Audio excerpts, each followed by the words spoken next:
Bible વાંચનમાં જોડાઈએ. લોકની સુવાર્તા 14મો અધ્યાય 25થી અંત સુધી. હવે ઘણા લોકો તેમની સાથે જતા હતા. તેઓને તેમણે પાછા ફરીને કહ્યું કે જો કોઈ મારી પાસે આવે અને પોતાના બાપનો, માનો, પત્નીનો, છોકરાનો, ભાઈઓનો તથા બહેનોનો, હા, પોતાના જીવનો પણ દ્વેષ ન કરે તો તે મારો શિષ્ય થઈ શકતો નથી. જે કોઈ પોતાનો વધસ્તંભ ઉંચકીને મારી પાછળ આવતો નથી તે મારો શિષ્ય થઈ શકતો નથી. કેમ કે તમારામાં એવો કોણ છે કે જે બુરજ બાંધવા ચાહે પણ વહેલા બેસીને ખર્ચ નહીં ગણે કે તે પૂરો કરવા જેટલું મારી પાસે છે કે નહીં? રાખીને પાયો નાખ્યા પછી તે પૂરો કરી શકે નહીં. ત્યારે જેઓ જુએ તેઓ સર્વ તેની મશ્કરી કરવા લાગે ને તે કહે કે આ માણસ બાંધવા લાગ્યો પણ પૂરું કરી શક્યો નહીં. અથવા કયો રાજા એવો છે કે જે બીજા રાજાની સામે લડાઈ કરવા જતાં પહેલાં બેસીને વિચાર નહીં કરે કે 20,000 સૈનિકો લઈને મારી સામે આવે છે, તેની સામે હું 10,000થી થઈ શકીશ કે નહીં? નહીં તો બીજો હજી ઘણે વેગળે છે. એટલામાં તે એલચીઓને મોકલીને સલાહની શરતો વિશે પૂછશે. તે પ્રમાણે તમારામાંનો જે કોઈ પોતાની સર્વ વસ્તુનો ત્યાગ કરતો નથી તે મારો શિષ્ય થઈ શકતો નથી. મીઠું તો સારું છે, પરંતુ જો મીઠું પણ સ્વાદ વગરનું હોય તો તે સાથી ખારું કરી શકાય. જમીનને માટે અથવા ખાતરને માટે પણ તે યોગ્ય નથી, પણ માણસો તેને બહાર નાખી દે છે. જેને સાંભળવાની કાન છે તેણે સાંભળવું. ઈશ્વર વાંચેલા વચન પર આશીર્વાદ આપો. આમીન. શાસ્ત્ર 92 અને 1માં કહ્યું છે કે યહોવાની આભાર સ્તુતિ કરવી ને હે પરાત્પર તારા નામના સ્તોત્ર ગાવા તે સારું છે. આવો આપણે ઈશ્વરની સ્તુતિ કરતા, તેમનો આભાર માનતા આપણા અર્પણો દેવને જણાવીએ અને ગીત ગાઈશું, ઇબાદત કરો.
અને 6 લખ્યું છે અને ખાતરી આપી છે કે કશાની ચિંતા ન કરો, પણ દરેક બાબતમાં પ્રાર્થના તથા વિનંતીઓ વડે આભાર સ્તુતિ સહિત તમારી અરજો દેવને જણાવો. આવો આપણે વિશ્વાસ સાથે આપણી અરજો દેવ પાસે લાવીએ અને આપણે ગીત ગાઈશું, કરતા હું મેં તેરી ચિંતા, તું ક્યું ચિંતા કરતા હૈ.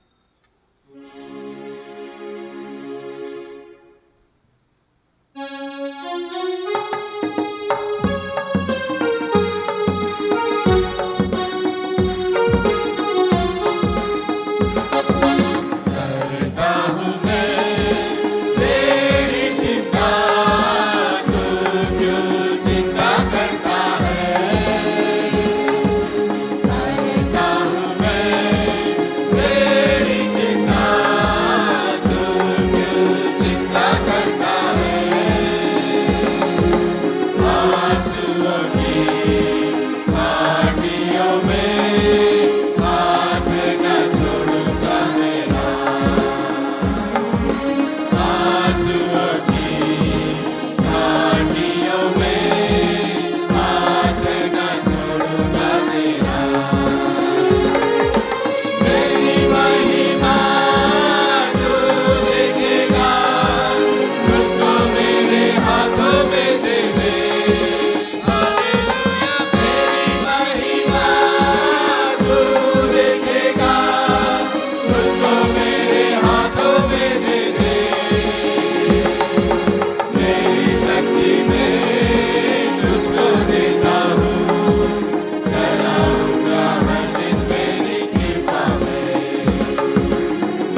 ઈશ્વર તમે અમને જે ખાતરી આપી છે, કશાની ચિંતા ન કરો, ત્યારે અમે અમારા જીવનોમાં જે કંઈ ચિંતા છે પ્રભુ બાપ, તે સગળી તમારી ચરણોમાં મૂકીએ છીએ.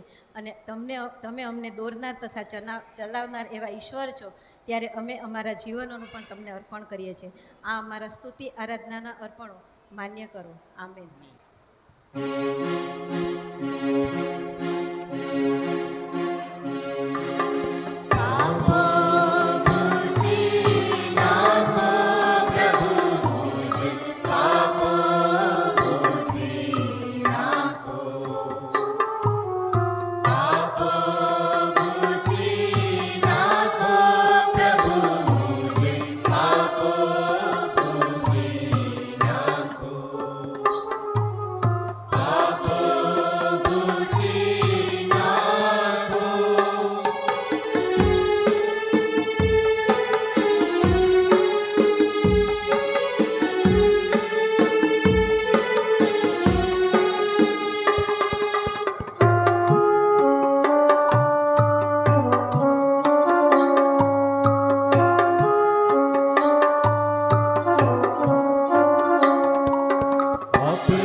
એ વિશ્વાસથી કે જે પ્રભુ આપણને અહીં લઈ આવ્યો છે તે પ્રભુ દ્વારા આજે આપણે આશીર્વાદિત થઈશું. એક સારી સ્માઇલ સાથે નજીકમાં જે બેઠા છે તેઓને તમે ગુડ મોર્નિંગ કહેશો. સારી સ્માઇલ સાથે કરજો.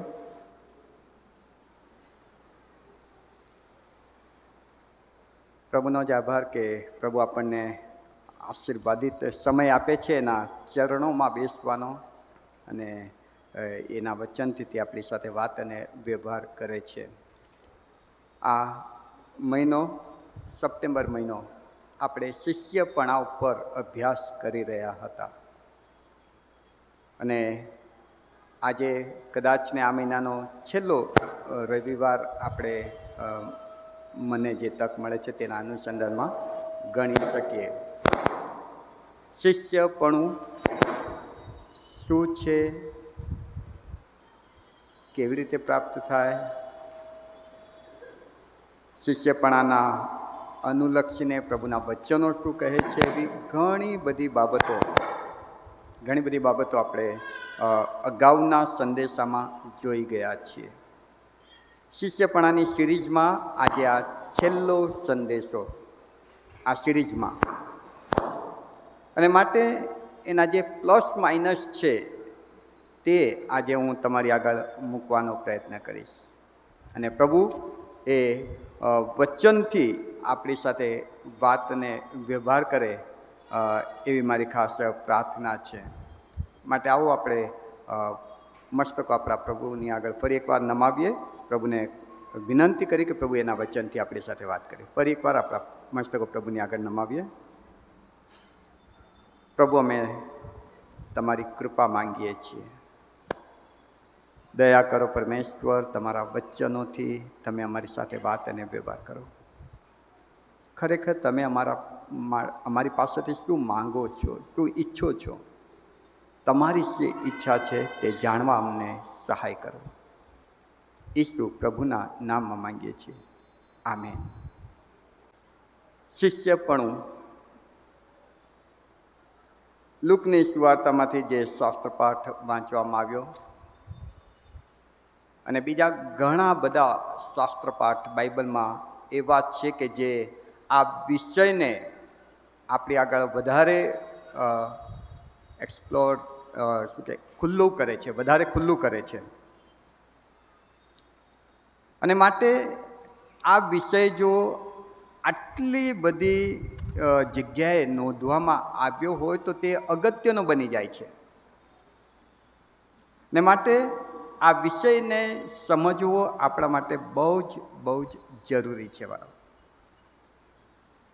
શિષ્યપણાના બેનિફિટ્સ, ફાયદા શું છે? બહુ ઝડપથી તમારી આગળ મુદ્દાથી હું વાત કરવાનો પ્રયત્ન કરીશ. યોહાનની સુવાર્તા 8મો અધ્યાય 31મા વચનથી 32મા વચન જો તમે જોશો, યોહાન 8:31 અને 32, ત્યાં આ પ્રમાણે લખવામાં આવ્યું છે કે તેથી તે યહૂદીઓ તેના પર વિશ્વાસ કર્યો, અને તેઓને ઈસુએ કહ્યું કે જો તમે મારા વચનમાં રહો તો ખરેખર તમે મારા શિષ્ય છો, અને તમે સત્યને જાણશો, અને સત્ય તમને મુક્ત કરશે. પ્રભુના શિષ્ય થવાનો પહેલો અને સૌથી મોટો ફાયદો સ્વતંત્રતા.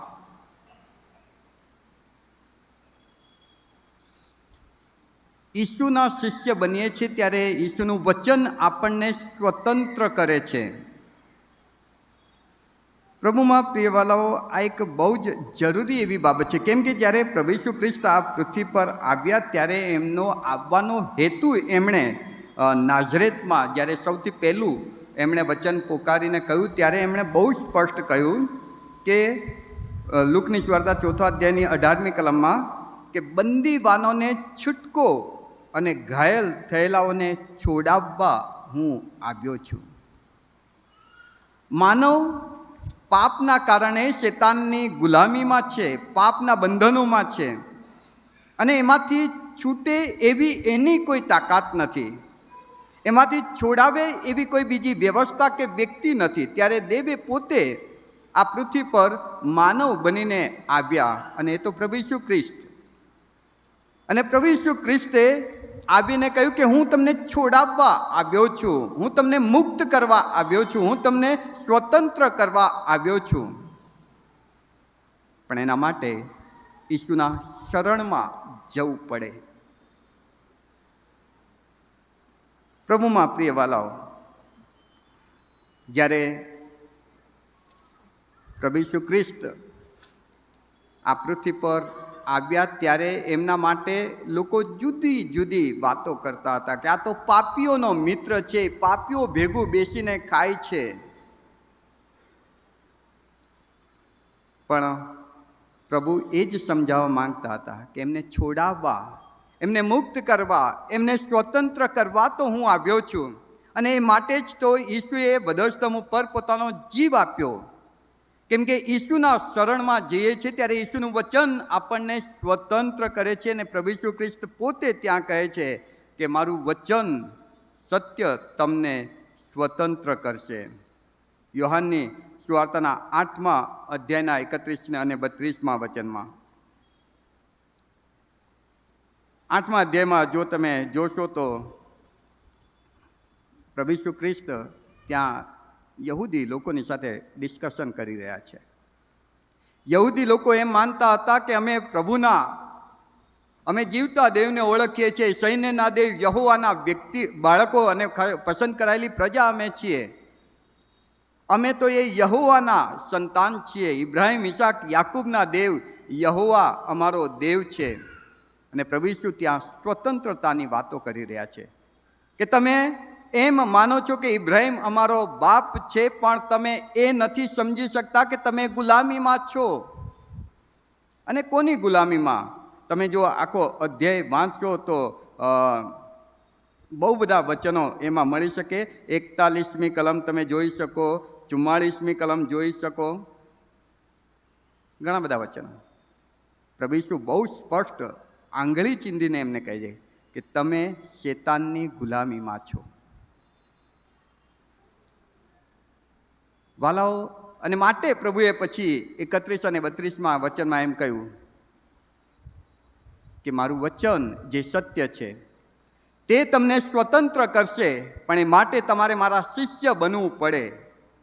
કે જ્યારે આપણે વ્યક્તિ તરીકે ઈસુના શરણમાં જઈએ છીએ, ઈસુને તારણહાર તરીકે કબૂલ કરીએ છીએ, કોઈ પણ વ્યક્તિ જ્યારે પ્રભુ ઈસુ ખ્રિસ્તનો અંગીકાર કરે છે એ દિવસે એ ઈસુને સ્વીકાર કરે છે, એનો શિષ્ય બને છે. અને ઈસુનું વચન કે ઈસુનો આત્મા એને પાપના બંધનમાંથી મુક્ત કે સ્વતંત્ર કરે છે. અને પછી એની જેમ જેમ એ શિષ્યપણામાં આગળ વધે છે એમ એ સ્વતંત્રતામાં આગળ વધે છે. એવું નથી કે પ્રભુ ઈસુ ખ્રિસ્તને મેં માની લીધા પછી હું સંપૂર્ણ સ્વતંત્ર થઈ ગયો. ના, પછી પણ રોજ રોજ સ્વતંત્રતાની જરૂર છે. ને એ માટે પ્રભુ કહે છે કે મારું વચન તમને સ્વતંત્ર કરશે. એટલે રોજ આપણે જ્યારે પ્રભુનું વચન વાંચીએ છીએ, ઈસુનું વચન વાંચીએ છીએ, તે વચન આપણને સમજાવતા જાય છે આ સારું છે, આ ખોટું છે, આ ન કર ને આ કર.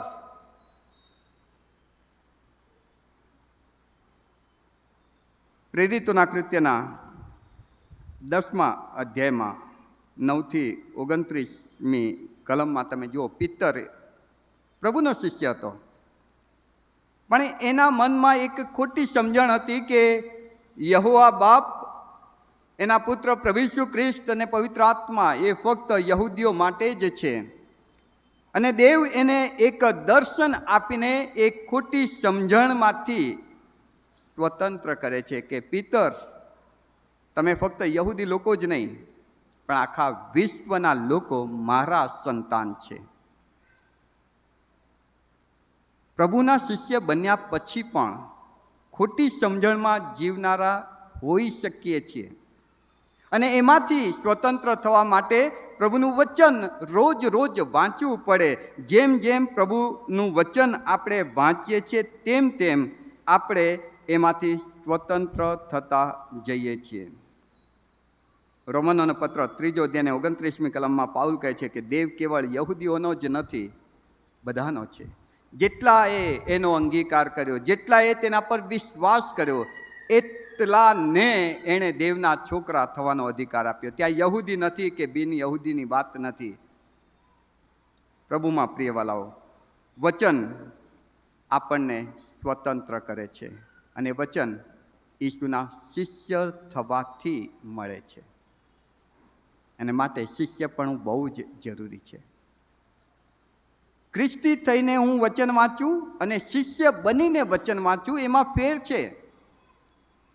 કેમ કે જ્યારે ખ્રિસ્તી તરીકે હું વચન વાંચું છું ત્યારે વચનને જેમ યહૂદીઓ આ એમને મળેલા આશીર્વાદોને લાઇટલી લેતા હતા, એવી રીતે લઈ શકીએ એ શક્ય છે. પણ એક શિષ્ય પોતાના ગુરુની પાસેથી જે કંઈ મળે છે તેને બહુ ગંભીરતાથી લે છે, બહુ સિરિયસલી લે છે. અને માટે શિષ્ય બનીને જ્યારે ઈસુનું વચન વાંચીએ છીએ ત્યારે ઈસુએ આજે આ આદેશ આપ્યો, આ હુકમ આપ્યો, મારે કરવું જ પડશે. અને માટે શિષ્ય તરીકે આપણે પ્રભુનું વચન લઈએ તે બહુ જરૂરી છે. સ્વતંત્રતા પહેલો ફાયદો. બીજો, યોહાનની સુવાર્તા 15મો અધ્યાય 14મી અને 15મી કલમ. યોહાનની સુવાર્તા 15મો અધ્યાય 14 અને 15 વચનો. ત્યાં આ પ્રમાણે લખ્યું છે, જે આજ્ઞાઓ હું તમને આપું છું તે જો તમે પાળો તો તમે મારા મિત્ર બનો છો. હવેથી હું તમને દાસ કહેતો નથી, કેમ કે પોતાનો શેઠ જે કરે છે તે દાસને જાણતો નથી, પણ મેં તમને મિત્ર કહ્યા છે, કેમ કે જે વાતો મેં મારા બાપ પાસેથી સાંભળી હતી તે બધી મેં તમને જણાવી છે. જ્યારે વ્યક્તિ પ્રભુ ઈસુ ખ્રિસ્તનો અંગીકાર કરીને એનો શિષ્ય બને છે ત્યારે એ પાપમાંથી, ખોટી સમજણોમાંથી, શેતાની બંધનોમાંથી સ્વતંત્ર થાય છે. અને સ્વતંત્ર થયેલો વ્યક્તિ દેવનો, પિતાનો, પ્રભુ ઈસુ ખ્રિસ્તનો અને પવિત્ર આત્માના પરિવારનો એક હિસ્સો, સભ્ય બને છે. કેટલું મોટું પ્રિવિલેજ, કેટલો મોટો આશીર્વાદ વાલાઓ. બાઇબલમાં ક્યાંય એવું લખ્યું નથી કે જે શક્તિમાન, જે શક્તિમાન અને બહુ બધી તાકાત ધરાવનારા દૂતોને કરુબો છે એ દેવના પરિવારના સભ્ય છે. ક્યાંય નથી લખ્યું. એ દેવના હાથની કૃતિ છે. સૂરજની તાકાત તમે જુઓ કેટલી ગજબની છે. એની ગરમીથી બધું જ જાણે કે આશીર્વાદિત થાય છે ઈશ્વર દ્વારા. પણ એ સૂરજ, એ ચંદ્ર, આ તારાઓ ઈસુના પરિવારના સભ્ય નથી. પણ જ્યારે તમે ને હું ઈસુનો અંગીકાર કરીએ છીએ ત્યારે ઈસુના પરિવારના સભ્ય બનીએ છીએ. માર્કની સુવાર્તા 3 અધ્યાયમાં 31થી 35માં વચનમાં તમે જુઓ, જ્યારે પ્રભુને કહેવામાં આવ્યું કે પ્રભુ ઈસુ, તમારા મા બાપ અને તમારા ભાઈઓ બહાર આવ્યા છે. પ્રભુ ઈસુ કહે છે કે ના, સાંભળો, આ બધા લોકો કે જે મારું વચન સાંભળી રહ્યા છે, આ બધા લોકો કે જે મારો અંગીકાર કરી રહ્યા છે, આ બધા લોકો કે જે મારો વિશ્વાસ કરી રહ્યા છે, એ મારા મા બાપ, મારા ભાઈ, મારા બહેન, મારા પરિવારના સભ્ય કે સદસ્ય છે. બહુ મોટી વાત વાળા. હેબ્રોનો પત્ર 2 અધ્યાય 11 અને 12માં પ્રભુ ઈસુ ખ્રિસ્ત આપણી ઓળખાણ, તમારી ને મારી ઓળખાણ પિતાને કેવી રીતે આપે છે? મારા ભાઈઓ, મારી બહેન, હે પિતા, મારા નામે તારી પાસે જે આવે છે એ મારો ભાઈ છે, મારી બહેન છે, મારો દીકરો છે, મારી દીકરી છે. પ્રભુ ઈસુ ખ્રિસ્ત ઉપર વિશ્વાસ કરવાથી, એના શિષ્ય બનવાથી આપણે એના પરિવારના એક હિસ્સો બનીએ છીએ, એક કુટુંબ બનીએ છીએ. બહુ જ મોટો આશીર્વાદ છે વાલાઓ શિષ્યપણાનો. અને હવે જ્યારે એના પરિવારમાં આવીએ છીએ ત્યારે આપણું જીવન ફળવંત બને છે. યોહાનની સુવાર્તા 15મો અધ્યાય. પ્રથમ વ્યક્તિ ઈસુનો અંગીકાર કરે છે ત્યારે વ્યક્તિ સ્વતંત્ર બને છે શેતાની બંધનોમાંથી. પછી એ વ્યક્તિ પ્રભુ ઈસુમાં વધતો જાય છે તેમ તે ઈસુના પરિવારનો એક હિસ્સો બને છે. અને ત્રીજી વાત બાઇબલ જણાવે છે કે એ વ્યક્તિ ફળવંત બને છે. બાઇબલમાં 4 પ્રકારના અંજીરના વૃક્ષની વાત કરવામાં આવી છે. રેફરન્સ સાથે તમારી આગળ મૂક્યું છે. ત્યાં નિષ્ફળ અંજરી, લૂકની સુવાર્તા 13મો અધ્યાય 6ઠી કલમ. 3 વર્ષથી એને પાસે એનો માલિક આવીને ફળ શોધે છે, ફળ મળતું નથી, અને એ ગુસ્સે થઈને એમ કહે છે કે આને કાપી નાખ, ખોટી નકામી જગ્યા રોકે છે. નિષ્ફળ અંજરી. કેમ? શિષ્ય નથી. કેમ કે શિષ્ય હોય તો એ ઈસુમાં હોય, અને ઈસુમાં હોય તો એ ફળવંત હોય. બીજી અંજરી માર્કની સુવાર્તા 11મો અધ્યાય 12-14, માથીની સુવાર્તા 21મો અધ્યાય 18-22. ફળનો દેખાવ કરનાર, ઢોંગ કરનાર, જેને જોઈને પ્રભુ ઈસુ ગુસ્સે થઈને શ્રાપ આપે છે, સુકાઈ જા, હવેથી તારા પર કદી ફળ ન લાગે. છેતરે છે, દગો કરે છે, ઢોંગ કરે છે, કેમ કે એના પર પાંદડા હતા, ફળ નહોતું. પ્રભુમાં પ્રિયવાલાઓ, કેમ એ ઢોંગ? કારણ કે ઈસુનો શિષ્ય નથી. કેમ કે જો શિષ્ય હોય તો ઈસુમાં હોય, અને ઈસુમાં હોય તો ફળવંત હોય. યશાયા 5:1-7 નિષ્ફળ કે જંગલી ફળ આપનાર, ત્યાં કહે છે કે મેં એની માટે કંઈ બાકી રાખ્યું હોય એવું શું છે? મેં એની કેટલી કાળજી લીધી છે. એની આજુબાજુ હંમેશા ખોદતો રહ્યો છું, ખાતર નાખતો રહ્યો છું, સગવડતાઓ આપી છે, વાડ રાખી છે કે જેથી એ ભેલડાઈ ન જાય. આટલી બધી વ્યવસ્થા અને આશીર્વાદો આપ્યા પછી પણ એ ઝાડ નિષ્ફળ, માફ કરજો, જંગલી ફળ આપે છે, જંગલી ફળ આપે છે. તો હવે હું એના માટે શું કરીશ? ત્યાં યશાયામાં લખ્યું છે કે હવે હું એના માટે શું કરીશ, તમને ખબર છે? ત્યાં લખ્યું છે કે હવે એની વાડ કાઢી નાખીશ, કે જેથી બીજા જંગલી પ્રાણી આવીને એને ખાઈ જાય. એને પાણી આપવાનું બંધ કરી દઈશ, એને ખાતર નાખવાનું બંધ કરીશ, એની પાછળ મહેનત કરવાનું બંધ કરી દઈશ, કેમ કે એ જંગલી ફળ આપે છે. તમે ને હું જંગલી ફળ આપનારા તો નથી ને વાલાઓ? જે શિષ્ય છે ઈસુમાં રહે છે, અને જે ઈસુમાં રહે છે એ ફળવંત બને છે. યોહાનની સુવાર્તા 15:5 બહુ સ્પષ્ટ. યોહાન 15:5 પ્રભુનું વચન આ પ્રમાણે કહે છે કે હું તો દ્રાક્ષ વેલો છું ને તમે ડાળીઓ છો. જે મારામાં રહે છે ને હું તેનામાં રહું છું, એ જ બીજા નહીં, એ જ ઘણા ફળ આપે છે. કેમ કે મારાથી નિરાળા રહીને તમે કંઈ કરી શકતા નથી. બહુ જ સ્પષ્ટ સૂચના આપવામાં આવી છે કે જો ફળદાયક બનવું છે તો ઈસુમાં આવવું પડશે, અને ઈસુમાં આવવા માટેના શિષ્ય બનવું પડશે. કલોસ્યનો પત્ર, કલોસી 1:10 બહુ સરસ એક વિનંતી લખવામાં આવી છે. કલોસી 1:10, તમે પૂર્ણ રીતે પ્રભુને પ્રસન્ન કરવાને સારું યોગ્ય રીતે વર્તો અને સર્વ સારા કામમાં તેનું ફળ ઉપજાવો. તેનું ફળ ઉપજાવો. મંડળીને, કલોસી મંડળીને પાઉલ પ્રેરિતે પત્ર લખીને કહ્યું કે તમે ફળ ઉપજાવો. આત્મા આજે સીએનઆઈ રાજકોટ મંડળીને એમ કહે છે કે ફળ ઉપજાવો, પણ ફળ આપવા માટે પ્રભુમાં રહેવું પડે, અને પ્રભુમાં રહેવા માટે એના શિષ્ય બનવું પડે. કેમ કે શિષ્ય ફળ આપે છે. ચોથો આશીર્વાદ, બીજો રાજા 2:9. ફરી એકવાર ગણાવી દઉં.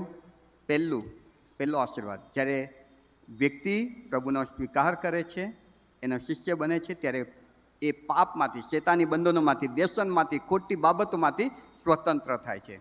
પછી ધીમે ધીમે એ પ્રભુમાં વધે છે, ત્યારે એ એ ઈશ્વરના પરિવારનો એક સભ્ય બની જાય છે અને પ્રભુ પછી એની કાળજી લે છે અને પ્રભુ એની કાળજી લે છે એટલે પ્રભુ એનામાં ને એ પ્રભુમાં રહે છે એટલે એ ફળવંત બને છે અને ફળવંત બને છે ત્યારે પ્રભુને મહિમા મળે છે ત્યારે પ્રભુ પોતાના બમણા સામર્થ્યથી એને ભરી દે છે વાલાઓ.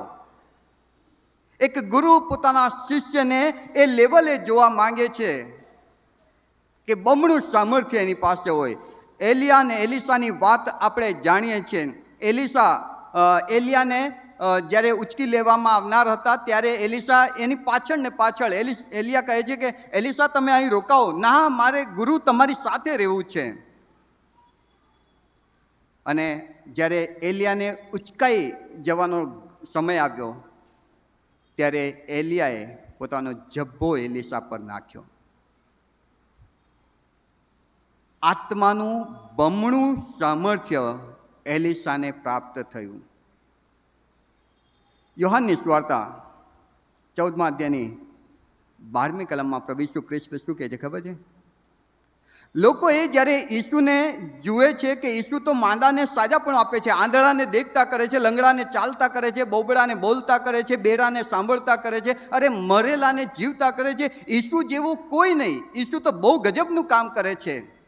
ત્યારે ઈસુ કહે છે કે જે મારા પર વિશ્વાસ કરે છે, જે મારો શિષ્ય છે ને મારા પર વિશ્વાસ કરે છે, મારા કરતાં પણ મોટા મોટા કામ કરશે. આત્માનું બમણું સામર્થ્ય હું એમના પર રેડી દઈશ. અને એ જ પ્રેરિતોના કૃત્યના 1 અધ્યાયની 8મી કલમ અને 2 અધ્યાયના 1 થી 4 વચનમાં આપણે જોઈએ છીએ કે જ્યારે પ્રભુ ઈસુ ખ્રિસ્ત ચાલ્યા ગયા અને ત્યારબાદ 50મા દિવસે પવિત્ર આત્માનું સામર્થ્ય ઉતરી આવ્યું અને શિષ્યો બમણા સામર્થ્યથી ભરપૂર થઈ ગયા. એટલું બધું સામર્થ્ય કે શિષ્યો દ્વારા અજાયબ જેવા ચમત્કારિક કામો થયા. શિષ્ય ગુરુના બમણા આશીર્વાદથી વેષ્ટિત થાય છે. આવા શિષ્ય બનવાની જરૂર છે. જોકે બાઇબલમાં બીજા શિષ્યોની વાત પણ છે. હું બહુ નેગેટિવિટી પર નથી જવા માંગતો આજે, પણ કદાચ જૂના કરારમાં તમે જુઓ એક ગુરુ અને શિષ્યનો દાખલો, ગેહજી અને એલિસા, બીજો રાજા 5મો અધ્યાય 20 અને 27. ગેહજી અને એલિસા. એલિસાનો શિષ્ય હતો ગેહજી, પણ વાલાઓ એ ખરાબ શિષ્ય સાબિત થયો. ખરાબ શિષ્ય. નવા કરારમાં પ્રભુ ઈસુ ખ્રિસ્તના કેટલા શિષ્યો? 12 સારા હતા. યહૂદા પોતાના જ ગુરુને પકડાવી દે છે. પોતાના જ ગુરુનું મર્ડર કરવા માટે સોંપી દેનાર યહૂદા, પોતાના જ ગુરુની સાથે દગો કરનાર યહૂદા, એ પણ શિષ્ય હતો. આત્મતપાસ કરીએ, હું કેવો શિષ્ય છું? હું મારા વિચારથી, વર્તનથી, મારી દ્રષ્ટિથી, મારા કામોથી મારા ઈસુને બીજાની આગળ અપમાનિત કરું છું કે પછી ઊંચા મનાવવા માટે મારા ઈસુને ઊંચો કરું છું, મારા ઈસુને પ્રગટ કરું છું, બીજાઓ મધ્ય મારા ઈસુને મહિમા મળે એવું હું બોલું છું, વર્તું છું કે વિચારું છું? કે પછી મારા વર્તનથી મારા ઈસુના નામને બટ્ટો લાગે છે તો હું યહૂદા કે ગેહજી કરતાં જરાય ઉતરતો નથી? કેવા શિષ્ય બનવાની જરૂર છે આપણને? એક સાચો શિષ્ય જ્યારે એના ગુરુને માન આપે છે ને, એના ગુરુને આધીન રહીને જીવે છે ને, ત્યારે એમનો સંબંધ કેવો બને છે ખબર છે? એમનો સંબંધ એક બાપ અને દીકરાનો બની જાય છે. બાપ અને દીકરાનો સંબંધ કેવો હોય ખબર છે? બાપને દુઃખ લાગે તો આંસુ દીકરાના આંખમાં આવે, અને દીકરો માંદો પડે તો બાપ ઉજાગરા કરે. આ સંબંધ એક ગુરુ અને શિષ્યમાં એ સંબંધ જ્યારે ગુરુ શિષ્યનો વધતો જાય છે, ત્યારે એ સંબંધ એક બાપ અને દીકરાનો બની જાય છે. એલી અને એલિસા, માફ કરજો, એલી અને સમુએલ, 1 સમુએલ 3 અધ્યાય અને 6 કલમમાં તમે જુઓ, એલી અને સમુએલ. એલી યાજક હતો અને ત્યાં નાના બાળક સમુએલને એના શિષ્ય તરીકે એની મમ્મી મૂકીને ગયા કે આ તમારો ચેલો છે, આ તમારો શિષ્ય છે. અને એલી એ સમુએલને મારા દીકરા કરીને સંબોધે છે. તું મારો શિષ્ય છે, પણ તું મારો દીકરો છે. એલિસા અને એલિયા ગુરુ અને શિષ્ય છે. પણ જ્યારે એલિયાને ઉચકી લેવામાં આવી રહ્યા હતા, ત્યારે એલિસાએ કહ્યું કે હો મારા બાપ. બાપ અને દીકરાનો સંબંધ છે. પાઉલ તિમોથીને કહે છે કે ખ્રિસ્ત પરના વિશ્વાસમાં મારો ખરો દીકરો, 1 તિમોથી 1 અને 1 સગો દીકરો નહોતો, પણ પાઉલનો શિષ્ય આ તિમોથી હતો. પણ એ સંબંધ એટલો ગાઢ થતો ગયો કે પાઉલ એને શિષ્યની સાથે સાથે દીકરા બનાવીને જુએ છે. પાઉલ અને તીતસને વચ્ચે પણ ગુરુ અને શિષ્યનો સંબંધ હતો. પણ તીતસ 1 અને 1 તમે વાંચો તો તીતસને માટે પાઉલ કહે છે કે સામાન્ય વિશ્વાસમાં મારો ખરો પુત્ર તું છે, મારો સાચો દીકરો તું છે. પાઉલ અને ઓનેસિમસ એ પણ ગુરુ શિષ્યની વાત છે. પણ ફિલોમોનનો પત્ર 1 અધ્યાય અને 10મી કલમમાં તમે જુઓ, ઓનેસિમસ આ બંદીખાનામાં મારો ધર્મપુત્ર બન્યો છે.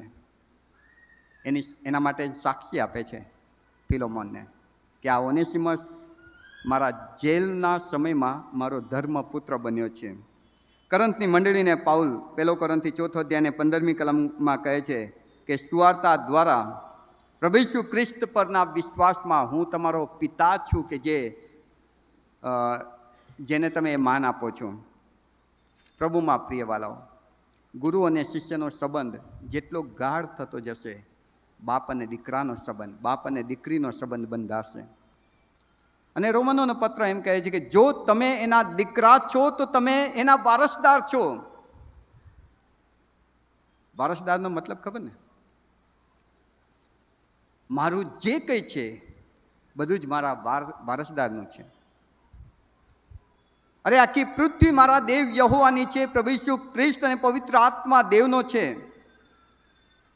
અને જ્યારે હું એનો શિષ્ય બનીને એનો પુત્ર બનું છું, ત્યારે એ બધું જ મારું થાય છે. ને જ્યારે મને જેની ખપ હોય છે, ત્યારે પ્રભુ એ બધું જ ત્યાંથી લઈને મને પૂરું પાડે છે. આ અમારો સંબંધ છે. એ પછી કાગડાને મોકલે કે પછી માણસને મોકલે કે વિધવા બાઈનો ઉપયોગ કરે. પ્રભુમાં પ્રિય વાલાઓ, એક શિષ્ય એ ગુરુની સાથે રહેતા એનો પુત્ર બની જાય છે. અને બાપ પોતાના બાળક ઉપર, બાઇબલ પ્રભુ ઈસુ ખ્રિસ્ત કહે છે કે જો કોઈ બાપની પાસે એનો બાળક, એનો દીકરો રોટલી માંગે તો એનો બાપ એને શું આપશે? શું આપશે? રોટલી જ આપશે. પથ્થર આપે? તો હો અલ્પ વિશ્વાસીઓ, તમે કેમ એ આશીર્વાદને નથી સમજતા? મારો બાપ મને ભૂખ લાગી છે, ચોક્કસ રોટલી આપશે. અને રોટલી મને મળે માટે ચાહે કાગડાને મોકલે કે સારફાતની વિધવાને હુકમ કરે, કેમ કે મને પ્રેમ કરે છે. હું એનો સંતાન છું.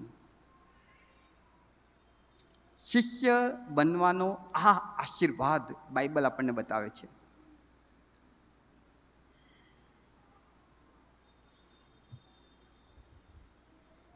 એટલે લાસ્ટ છેલ્લી સ્લાઇડ, શિષ્યપણાની કિંમત. આશીર્વાદો મેં તમને ગણાયા, પણ એની સાથે બાઇબલ શિષ્યપણાની કિંમત વિશે સમજાવે છે. જો દુનિયાની કોઈ પણ પ્રોડક્ટને વેચવા માટે જ્યારે એના વિશે એડવર્ટાઇઝ કરવામાં આવે, ત્યારે તમે જુઓ એ પ્રોડક્ટની નબળી બાબતો કોઈ જાહેર નથી કરતું. કરે છે? એની સારી સારી બાબતો, આ તો આ લાભ છે, આ છે તે છે એવું. પણ બાઇબલ જ્યારે કશુંક આવી બાબતો જાહેર કરે છે ત્યારે એની પાછળ જે જોખમો છે એ પણ આગળ મૂકે છે. જે શાસ્ત્રપાઠ વાંચવામાં આવ્યો તે તમે જોઈ શકો છો. પ્રભુ ઈસુ ખ્રિસ્ત ત્યાં કહે છે કે જો તમે ઘર બાંધવા માંગો છો તો તમે ઘર બાંધતા પહેલાં બેસીને ખર્ચ ગણશો કે આ ઘર હું બાંધી શકીશ કે કેમ, મારી પાસે એટલું છે, હું કરી શકીશ. ગણતરી કરો છો, પ્લાનિંગ કરો છો, વિચારો છો. લડાઈમાં જતા પહેલા રાજા સામે કેટલા સૈનિકો મારી સામે છે અને મારી પાસે કેટલા સૈનિકો છે એની ગણતરી કરે છે. કે એની પાસે 10,000 છે ને મારી પાસે 5,000 છે, તો 5,000થી હું એને સામે પહોંચી શકીશ? જો નહીં પહોંચાય તો હું સમાધાન કરું. ગણતરી કરે છે, આયોજન કરે છે, વિચારે છે, સમજે છે. અને એ જ પ્રભુ ઈસુ ખ્રિસ્ત કહેવા માંગે છે કે તમે મારા શિષ્ય બનો એટલે આ ફાયદા, આ લાભ ને આ આશીર્વાદો છે એ જોઈને દોડી આવશો નહીં. ગણતરી કરજો.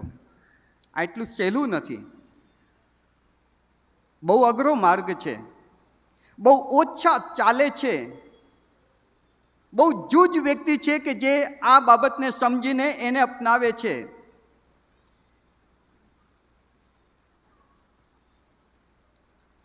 પહેલી વાત, શિષ્યપણું બલિદાન માંગે છે.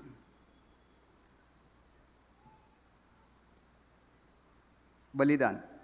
લુકની સુવાર્તા 9મો અધ્યાય અને 58મી કલમ. લુક 9 અને 58. ત્યાં આ પ્રમાણે લખવામાં આવ્યું છે કે ઈસુએ તેઓને કહ્યું કે લોકડાને દર હોય છે અને આકાશના પક્ષીઓને માળા હોય છે, પણ માણસના દીકરાને માથું મૂકવાનું ઠામ ઠેકાણું નથી. શિષ્ય બનતા પહેલા આ વિચારજો. સગવડતાવાળું નથી, અગવડતાવાળું છે. જો તમે વિચારો છો કે હું ઈસુનો શિષ્ય બની જઈશ તો મને સારું સારું સારું જ બધું થશે, પ્રભુ કહે છે કે ઊભો રે દીકરા. આ માર્ગ તો સુરાનો માર્ગ છે, આ માર્ગ તો કાંટાળો માર્ગ છે, આ માર્ગ તો લપસણો માર્ગ છે. આ માર્ગમાં રોજ રોજ બેઠવાનું છે, સહન કરવાનું છે, મૂકવાનું છે, છોડવાનું છે, સહન કરવાનું છે. આ માર્ગ એટલો સહેલો નથી. સગવડતાની વિચાર સાથે જો તમે આવી રહ્યા છો શિષ્ય બનવા, તો પ્રભુ કહે છે ના. પ્રભુએ 3 વ્યક્તિને નકારી કાઢ્યા ત્યાં, કે જેમણે કહ્યું કે પ્રભુ હું તારી પાછળ આવવા માંગુ છું. પ્રભુ કહે છે કે ભાઈ તું સગવડતા જ માટે આવી રહ્યો છે? લોકડાને દર હોય છે, આકાશના પક્ષીઓને માળા હોય છે, મારું માથું મૂકવાનું ઠેકાણું નથી. અને મારી પાછળ જો મારો શિષ્ય થઈને આવે છે તો આ ગણતરી તારે કરવી પડશે. ને જો તું એ સગવડતા જોઈને આવે છે તો મારા માટે યોગ્ય નથી. બીજી વાત, 3 મિનિટ બાકી છે, આપણે ઝડપથી 2 મુદ્દા જોઈ લઈએ. બીજી વાત, લુકની સુવાર્તા 9મો અધ્યાય 51થી 60, એમાં ખાસ કરીને 33 અને 26માં વચનને તમે જુઓ કે જ્યારે વ્યક્તિ ઈસુનો શિષ્ય બનવા માગે છે ત્યારે એની અગ્રિમતા એણે વિચારી લેવી પડશે. જો હું ઈસુને સ્વીકારું છું તો પછી ઈસુનો હુકમ મારા માટે સૌથી મોખરે ઉપર છે. મારું મન એમ કહે કે તું એને બોલી દે, અને ઈસુ મને એમ કહે કે તું એને માફ કર.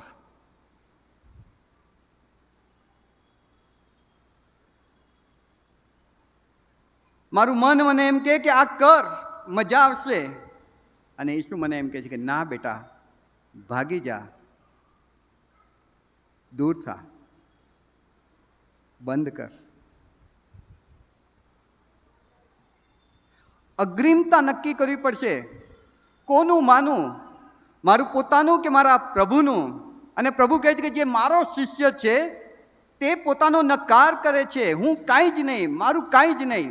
મારું કુટુંબ બીજા નંબરે, પહેલા નંબરે મારો પરિવાર છે. મારા શોખ પછી આવશે, મારો પ્રભુ પહેલાં છે. મારી વ્યવસ્થા બાજુ પર રહી ગઈ, મારો પ્રભુ પહેલાં છે. અને જે આ વિચાર સાથે પ્રભુની પાસે આવે છે એ ખરો શિષ્ય બની શકે છે. ત્રીજી, લુકની સુવાર્તા 9મો અધ્યાય 23મી કલમ. રોજ રોજ રોજ પોતાનો પદસ્તંભ ઊંચકીને આ માર્ગે ચાલવું પડશે.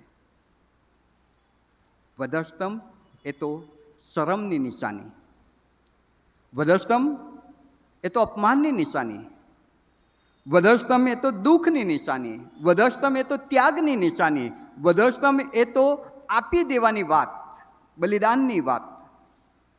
અને એ શું કહે છે કે વધસ્તંભ ઉચકીને તારે મારી પાછળ ચાલવાનું છે.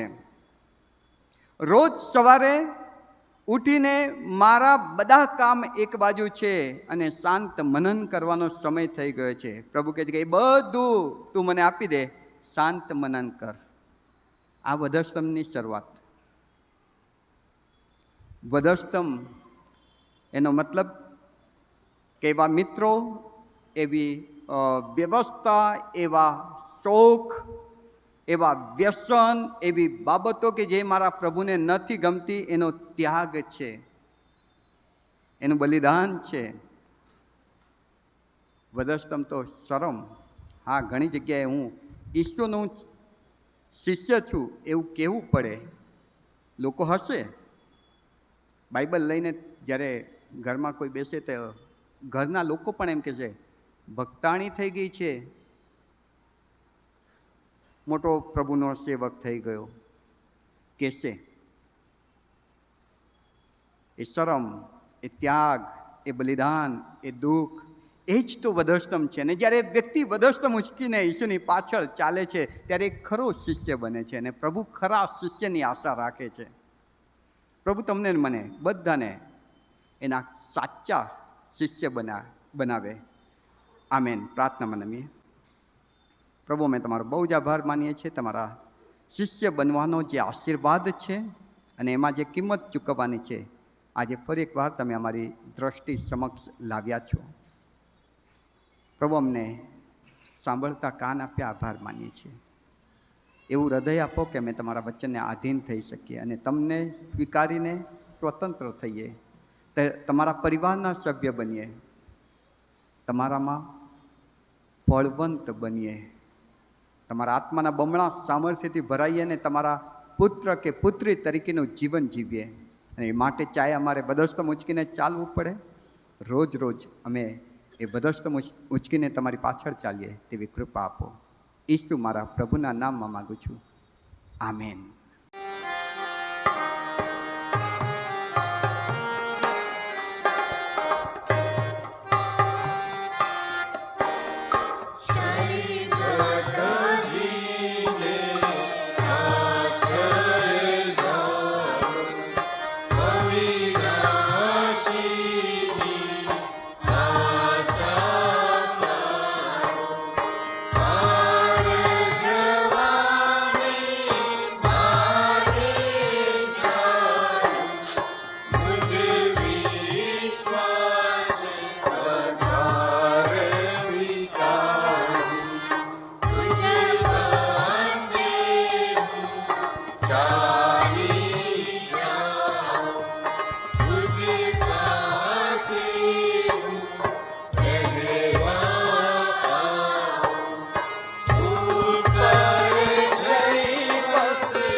ઈશ્વર પુત્ર અને ઈશ્વર પવિત્ર આત્માનો આશીર્વાદ આપણા સર્વ પર સેના રાજકોટ પરિવારના સગડા બહાલાઓ પર ઉતરી આવો. સદા આપણી સાથે રહો.